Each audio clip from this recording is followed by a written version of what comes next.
سوال: کیا غسل کے بعد بنا وضو کیے نماز پڑھ سکتے ہیں؟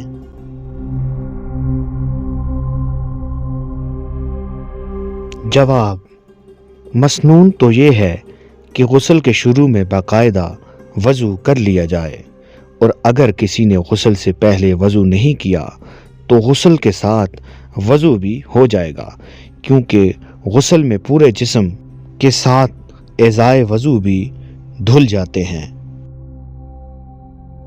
لہٰذا غسل کے بعد مستقل وضو کرنے کی ضرورت نہ ہوگی، اس کے بغیر نماز وغیرہ پڑھ سکتے ہیں۔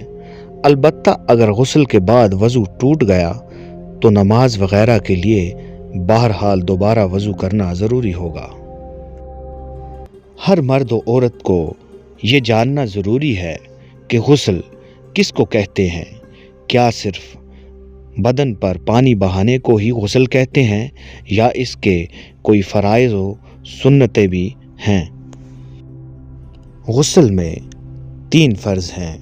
نمبر 1، 3 دفعہ منہ بھر کے کلی کرنا۔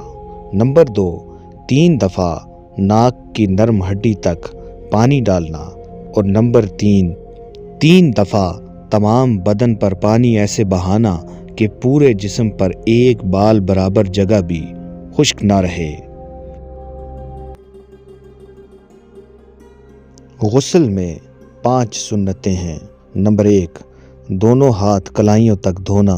نمبر 2، استنجا کرنا اور جس جگہ بدن پر نجاست لگی ہوئی ہو اسے دھونا۔ نمبر 3، ناپاکی دور کرنے کی نیت کرنا۔ نمبر 4، پہلے وضو کر لینا۔ اور نمبر 5، تمام بدن پر 3 بار پانی بہانا۔ ہمارے channel all in one Adnan کو لائک کریں، سبسکرائب کریں اور گھنٹی کے بٹن کو ضرور پریس کریں۔